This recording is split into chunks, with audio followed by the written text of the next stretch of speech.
Hello and welcome to the another part of political parties, जो कि class 10th का civics का chapter है। हम लोग इसको कंटिन्यू करने जा रहे हैं, जहाँ पे आज हम लोग पढ़ेंगे communist party of India. Communist party of India जो कि मार्क्सिज्म और लेनिज्म के कॉन्सेप्ट पे चलती थी, जो कि आप देखेंगे जो कम्युनिस्ट पार्टी ऑफ इंडिया थी उसको तोड़ने के बाद 1964 में ये पार्टियाँ क्या होती गई, अलग होती गई। उसी में से एक पार्टी बनी communist party of India on the basis of Marxism and Leninism. इनका मेन एक कब 1964 में टूटे तो 1964 ही में बनेंगे, बेसिक सी बात है। इनका मेन क्या था, एक कॉन्सेप्ट पे किसके चलते थे, मार्क्सिज्म और लेनिज्म के कॉन्सेप्ट पे चलते थे। दूसरी चीज मेन ये मार्क्सिज्म फॉलो करते थे, क्योंकि लेनिज्म तो वो वाला भी फॉलो करता था। इसके बाद इनका मेन ऑब्जेक्टिव था सोशलिज्म, सेकुलरिज्म, और संग में एक क्या चाहते थे कि जो सेकुलरिज्म है वो कि बहुत ही मतलब जो धर्म रिलेटेड चीज़ें होती हैं उसको बहुत ही ज़्यादा बढ़ावा वगैरह दिया जाए, सोसाइटी को लेके भी बहुत ही ज़्यादा जागरूक हुआ करते थे। तो ये सारी चीज़ें ये लोग चाहते थे। पेपर में ज़्यादा नहीं पूछा जाता, इसीलिए इस चीज़ पे ज़्यादा ध्यान नहीं देते हैं। फिर आता है आपका ये लोग किस किस चीज़ के खिलाफ थे, तो ये इंपीरियलिज्म और कॉलोनियलिज्म के खिलाफ थे। किस किस चीज़ के खिलाफ थे, इंपीरियलिज्म एंड कॉलोनियलिज्म के खिलाफ थे। कम्युनलिज्म के खिलाफ थे।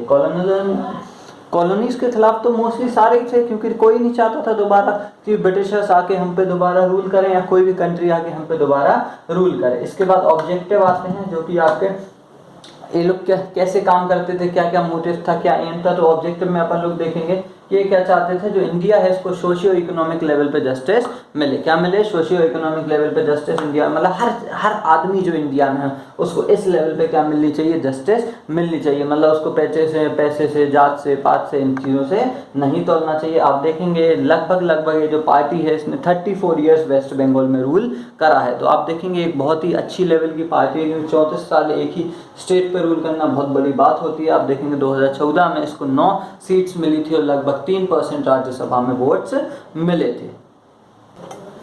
अब कम्युनिस्ट पार्टी ऑफ इंडिया के बाद हम लोग देखने जा रहे हैं इंडियन नेशनल कांग्रेस। आप लोग देखेंगे कि ये पूरा बोर्ड आज मैंने खाली रखा है। वैसे क्या होता था, इस पर कुछ ना कुछ पहले से ही लिखा रहता था, तो इसलिए क्योंकि ये पेपर के पॉइंट ऑफ व्यू से बहुत ही ज़्यादा इंपॉर्टेंट टॉपिक है। और पार्टीज के बारे में ज़्यादा नहीं पूछते हैं, बीएसपी, बीजेपी, एक इंडियन नेशनल कांग्रेस के बारे में पूछते हैं, क्योंकि यही ज़्यादातर स्टेट लेवल पे बहुत ही फेमस हैं, प्रेजेंट टाइम पे हैं और भी ज़्यादा फेमस। ठीक है, अब देखो इसकी भैया स्टार्टिंग कब हुई, 1885 में।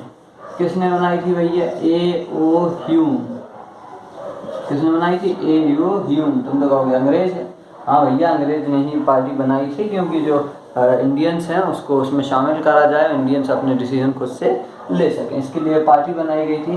भैया इसकी जब पहली मीटिंग हुई थी तो किसने ली थी, भूमेश चंद्र बनर्जी ने इसकी पहली मीटिंग ली थी, जिसको आप लोग सेशंस ऑफ कांग्रेस के नाम से भी जानते हैं। तो पहला सेशन कहाँ पे हुआ था भैया, 1885 में कब हुआ था, डब्ल्यू.सी. बनर्जी ने मीटिंग पहली बार ली थी।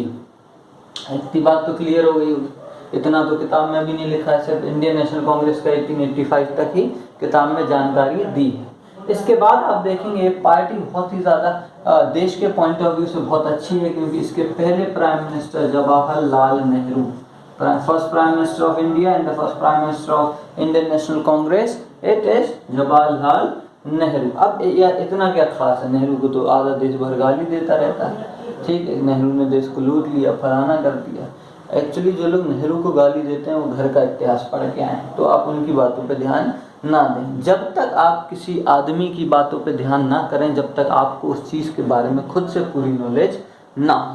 जब अपन लोग हिस्ट्री पढ़ेंगे तो मैं आपको डिटेल में बताऊंगा जवाहरलाल नेहरू ने कितना क्या देश का साथ दिया था। आपसे प्रेजेंट में आप इतना समझ लीजिए कि ये वही नेहरू है जिसने हमारे देश के पास खाने के पास पैसा नहीं था। जब देश आज़ाद हुआ तो हमारे पास उतना सारा पैसा नहीं था, तो उस लेवल से देश को एक बहुत ही बड़े लेवल तक उठाना ही जवाहरलाल नेहरू का ही काम था। तो आप देश को इसको लुटेरा तो कह नहीं सकते हैं। ठीक है, आप ज़बरदस्ती मतलब नेहरू पे ब्लेम नहीं लगा सकते। इतनी चीज़ हो गई। आप देखेंगे from 1951 to 1978 this party rule as a whole, अगर इसने पूरी तरीके से रूल करा। इसके बाद 1978 से 1980 तक आपको याद हो जनता दल ने रूल करा है, तो कांग्रेस यहाँ पे नहीं रही। फिर 1980 से लेके 19 1989 तक फिर आपको कांग्रेस देखने को मिलेगी, और इसके बाद आप देखेंगे कि आपको फ्रॉम 1989 टू 1998 फिर से कांग्रेस देखने, अच्छा यहाँ नहीं मिलेगी, यहाँ पे देखने को मिलेगी। लेकिन उसके बाद इतने टाइम पे आपको क्या देखने को मिलेगा, अच्छा गलत लिख दिया, सॉरी गलत पढ़ा दिया भैया, सॉरी।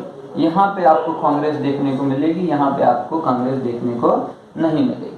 ठीक, 1980 से 1989 तक आपको कांग्रेस देखने को मिलेगी। इसके बाद 1989 से इसका सपोर्ट खत्म होता चला जाएगा, 1998 तक आपको, और फिर इसके बाद आपको 2004 से लेके 2014 तक देखने को मिलेगी, जहाँ पे हमारे प्राइम मिनिस्टर रहते हैं मनमोहन सिंह, MS धोनी, मनमोहन सिंह। यहाँ पे भैया कौन था आपका, इसमें मोस्टली जवाहरलाल नेहरू ने रूल करा है आपका 11-12 साल के लिए। सबसे लॉन्गेस्ट टाइम के लिए प्राइम मिनिस्टर ऑफ इंडिया कौन रहा है, वो है अपने जवाहरलाल नेहरू।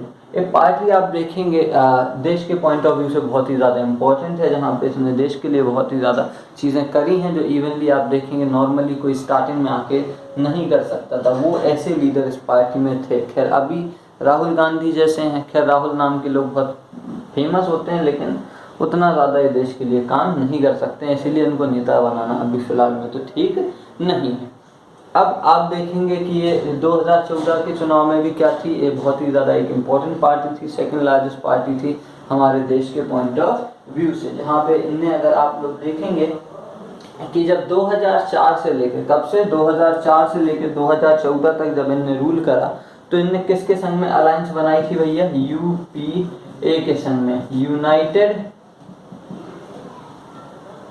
Progressive alliance. क्या होता है, यूनाइटेड प्रोग्रेसिव अलायंस। भैया ये क्या करते हैं, ये इनके संग में गठबंधन बना लेते हैं और फिर अपनी पार्टी को चलाते हैं। तो ये हो गया हमारे कांग्रेस के बारे में। इसका साइन तो आपको पता ही होगा, पंजा।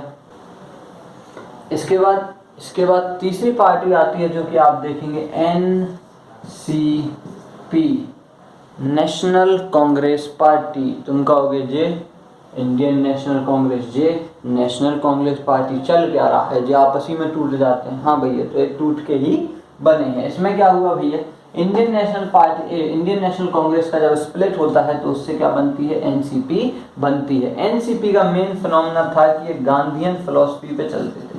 क्या होता था, NCP जो थी ये किस पे चलती थी, गांधीयन फिलॉसफी पे चलती थी। आप इनकी मेजर सरकार आपको कहाँ पे देखने को मिलेगी, महाराष्ट्र में देखने को मिलेगी। कहाँ पे देखने को मिलेगी, महाराष्ट्र में इनकी सरकार देखने को मिलेगी। आप अगर 1994 के बाद से देखेंगे तो इनने क्या बना के रखा है, 2004 के बाद से देखेंगे तो इनने महाराष्ट्र में कोएलिशन गवर्नमेंट बना के रखी है कांग्रेस के साथ में, जिसकी वजह से लगभग महाराष्ट्र में अभी तक टिके हुए हैं। तो आई थिंक आपको ये सारी बातें समझ में आ गई होंगी। अब हम लोग मूव करेंगे नेक्स्ट टॉपिक के ओर, जो कि है आपका स्टेट पार्टीज।